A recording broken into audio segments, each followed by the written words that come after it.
Uhayyikum tahiyatan islamiyatan, uhayyikum tahiyatan mubarakatan, tahiyatan min ahlil jinan, tahiyatan min indillah. Assalamualaikum warahmatullahi wabarakatuh. Alhamdulillahilladzi ja'ala syahrul ramadhana syahrul qiyam, unzila fihi al-Qur'an hudan lin-nasi wa bayyinatin minal huda wal furqan. Asyhadu an la ilaha illallah wa asyhadu anna Muhammadan abduhu wa rasuluh, la nabiyya wa la rasula khalfah, amma ba'd. Jamaah dimanapun Anda berada, para santri yang kami banggakan, kaum muslimin yang kami muliakan, marilah kita panjatkan kesyukuran dan pujian kehadirat ilahi Rabbi Allah Subhanahu wa ta'ala.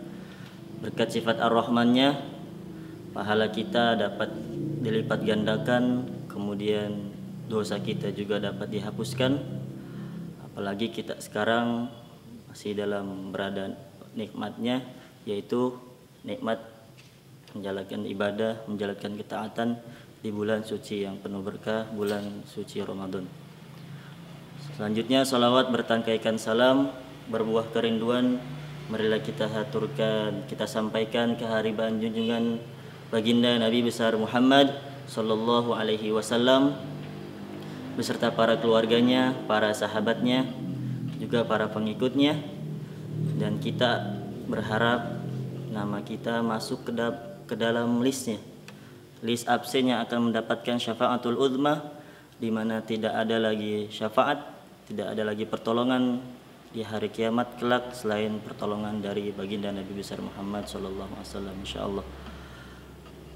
Baik, mari kita buka kajian pada kali ini dengan sama-sama kita membacakan ayat mulia.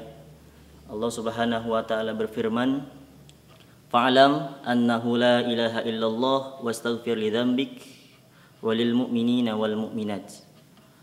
Ketahuilah bahwa tidak ada Tuhan selain Allah yang patut disembah, dan beristighfarlah untuk dirimu dan untuk kaum muslimin dan kaum muslimat.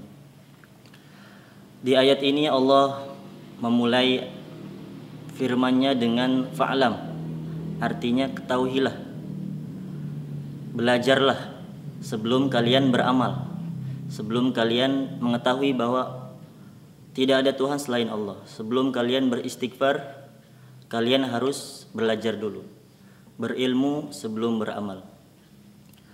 Apalagi kita sekarang masih dalam bulan suci Ramadan, kita masih dapat menjalankan ibadah puasa, yang dimana Rasulullah Shallallahu Alaihi Wasallam mengancam umatnya, mengancam orang yang berpuasa dengan ancaman yang serius. Rasulullah Shallallahu Alaihi Wasallam bersabda, "Kamin shaimin laisa lahu min siyamihi illal ju' wal 'atas." Berapa banyak dari orang yang berpuasa, ia tidak mendapatkan ganjaran selain mendapatkan haus dan laparnya saja. Ini artinya bahwa kita harus mempelajari suatu ilmu sebelum kita melakukan suatu amal ibadah. Dan juga Rasulullah Shallallahu Alaihi Wasallam juga menyampaikan mengapa kita harus belajar. Hadis Rasulullah Shallallahu Alaihi Wasallam, qala man amila amalan laisa minna fahuwa raddun.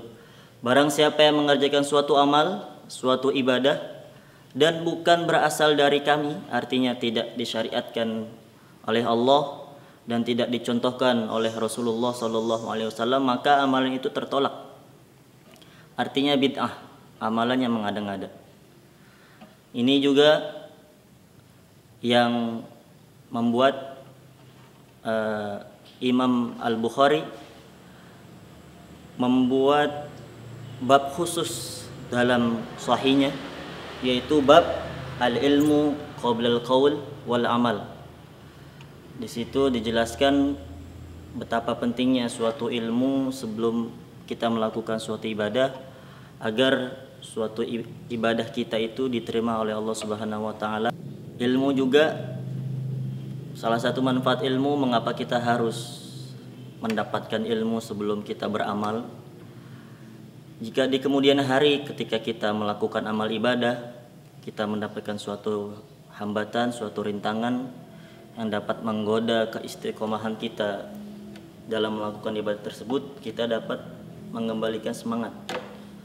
Misalnya kalau kita contoh kita malas sholat tahajud karena kita tahu ilmunya, keutamaan dari sholat tahajud tersebut, kita dapat membaca-bacanya kembali, dan insya Allah dengan keagungan ilmunya Allah Subhanahu wa taala, kita dapat mengembalikan semangat kita lagi dan dapat menjalankan ibadah yang semestinya kita jalankan sebelumnya.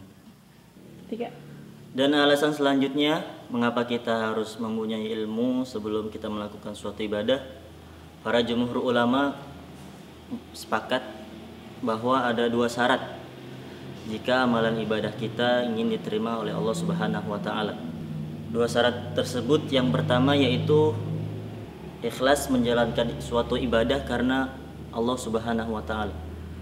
Enggak ada lagi buat dipandang manusia, riya artinya ingin dipandang manusia, atau ingin dipuji, sum'ah, ingin dipuji.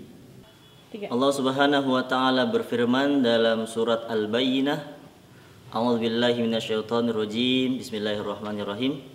Wa ma umiru illa liya'budullaha mukhlishina lahuddin. Yang artinya, aku tidaklah diperintah oleh Allah Subhanahu wa taala kecuali menjalankan agama, menjalankan syariat yang ada pada agama Islam, kecuali untuk mencari keridhaannya Allah Subhanahu wa taala. Ini syarat yang pertama jika amalan kita ingin diterima oleh Allah Subhanahu wa taala. Selanjutnya, syarat yang kedua, para jumhur ulama bersepakat, yaitu ittiba'an li sunnati Rasulillah sallallahu alaihi wasallam, yaitu mencontoh apa yang telah dicontohkan oleh Rasulullah sallallahu alaihi wasallam, entah itu rukunnya, syaratnya, bacaannya, semua hal yang mencakup dalam ibadah tersebut kita harus mencontoh dari baginda Nabi besar Muhammad sallallahu alaihi wasallam. Suatu hari ada sahabat yang bernama Khalid Ar-Ruhaiqah. Ia sholat di samping Nabi sallallahu alaihi wasallam. Setelah salam, maka Nabi sallallahu alaihi wasallam bersabda, "Sholli fa innaka lam tusalli." Salatlah engkau karena sesungguhnya engkau belum melaksanakan salat. Selanjutnya sahabat ini mengulang sampai 3 kali salat ini, dan setelah 3 kali mengulang, sahabat ini berkata kepada Rasul, "Ya Rasulullah, sesungguhnya aku tidak bisa melaksanakan apa yang lebih baik lagi dari sholatku tadi."